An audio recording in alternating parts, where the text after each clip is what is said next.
Sir sugar వచ్చిన వాళ్ళకి tablets కంటే ఇన్సులిన్ మంచిదంటారు, బెటర్ అని చెప్తా ఉంటారు. అయితే నా ప్రశ్న ఏంటంటే ఇక్కడ ఈ ఇన్సులిన్ అనేది ఒక స్టేజ్ దాటిపోయి నాకు ఇస్తారా, లేకపోతే వీళ్ళకి టాబ్లెట్స్ కన్నా ఇన్సులిన్ ఇస్తే మంచి జరుగుతుందా? ఇది చాలా మంచి క్వశ్చన్. ఎందుకంటే చాలామందికి మన సొసైటీలోని పెద్ద అపోహ. ఓకే, నేనేమంటానంటే ట్యూషన్ పెట్టించుకొని నేను ఫస్ట్ క్లాస్ తెచ్చుకుంటే తప్పలేదు అంతే. అదే మోడల్లో సో ట్యాబ్లెట్స్ అయినా ఇన్సులిన్ అయినా డయాబెటీస్ కంట్రోల్లో ఉందా లేదా అన్నది primary objective. So American diabetic association ఏముంటుందంటే డయాబెటీస్ వల్ల కాంప్లికేషన్స్ రాకుండా ఉండడానికి HbA1c ఆ 3 నెలల సరాసరి కంట్రోల్ టెస్ట్ 7 దగ్గర ఉండేటట్టు పెట్టుకోండి. అమెరికన్ అసోసియేషన్ ఆఫ్ క్లినికల్ ఎండోక్రైనాలజిస్టులు ప్లస్ నైస్ గైడ్ లైన్స్ వీళ్ళు ఏమంటారంటే దాన్ని 6.5 దగ్గరికి పెట్టుకుంటే మంచిది ఇది అంటారు. సో ఇప్పుడు నేను 2 ట్యూషన్లు పెట్టుకుని ఫస్ట్ క్లాస్ తెచ్చుకున్నా, 3 ట్యూషన్లు పెట్టుకుని ఫస్ట్ క్లాస్ తెచ్చుకున్నా, ఇంపార్టెంట్ ఒకటే, ఫస్ట్ క్లాస్ తెచ్చుకున్నానా లేదా. తెచ్చుకున్నప్పుడు దీనివల్ల తెచ్చుకున్నానా దానివల్ల తెచ్చుకున్నానా ఎందుకు అవసరము, ఆ అపోహద్దు.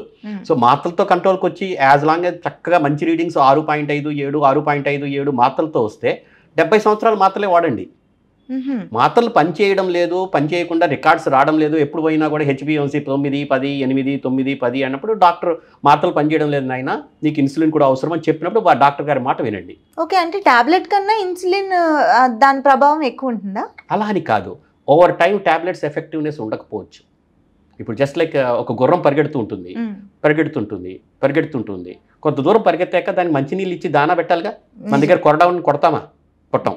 అదే రకంగా కొంచెం రోజులు అయిన తర్వాత మాత్రలు సరిగ్గా పనిచేయకపోయినప్పుడు కొంచెం రోజులు ఇన్సులిన్ ఇచ్చి కంట్రోల్ చేయాలి. ఓకే, ఒకవేళ ఇన్సులిన్ ఇస్తే లైఫ్ లాంగ్ ఇన్సులిన్ వేసుకోవాలి అన్నది కూడా అపోహ. అవసరమైనప్పుడు డాక్టర్ చెప్తాడు, ఎస్ కొన్ని రోజులు అయిన తర్వాత నీకు టాబ్లెట్స్ పనిచేయడం లేదు, ఇంకా ఇన్సులిన్ మీద రెగ్యులర్గా ఉంటేనే మంచిది అని కూడా చెప్పచ్చు. సో అదంతా వాళ్ళ రెస్పెక్టివ్ ఫిజిషియన్స్ గైడ్ చేస్తారు. మరి ఇదంతా దేని మీద బేస్ అయి ఉంటుంది డాక్టర్? ఇప్పుడు టాబ్లెట్స్తోనే కంటిన్యూ అయిపోయినా కానీ పనిచేయచ్చు, ఒక మధ్యలో ఏ స్టేజ్లో ఆగిపోతుంది టాబ్లెట్ వల్ల కాకపోవడం?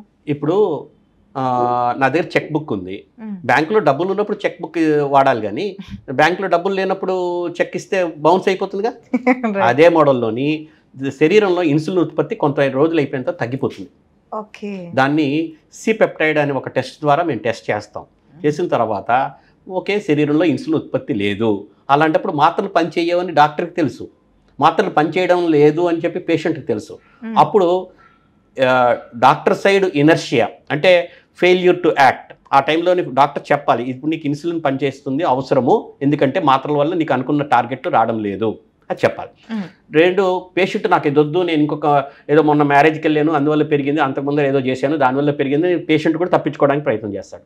పట్టుకోవాలి, నాయనా ఎన్ని మ్యారేజ్లకు వెళ్తావు, 6 మ్యారేజ్లకు వెళ్ళావు, అప్పుడు వచ్చినా కూడా లాస్ట్ టైం వచ్చినప్పుడు కూడా నీ HbA1c 8 ఉంది, అంతకుముందు వచ్చినప్పుడు కూడా 8.5 వచ్చింది, ఇప్పుడు కూడా 8.5 వచ్చింది, మాత్రలు సరిగ్గా పనిచేయడం లేదు, ఆ ట్రూత్ ఒప్పుకోవాలి. ఓకే, ఒప్పుకుని ఇద్దరు కలిసి మాత్రలు పనిచేయడం లేదు, నెక్స్ట్ స్టెప్ ఏమిటి, ఏ విధంగా చేస్తే మనకి అన్నది అది అర్థం చేసుకోవాలి. సో ఈ ఫిలాసఫీని ప్రాక్టీస్ చేయాలి. ఇట్స్ నాట్ దట్, నేను ఎప్పుడు చెప్తాను ఇన్సులిన్ని డిసైడ్ చేసేది డాక్టర్ కాదు, పేషెంట్ కాదు, శరీరం.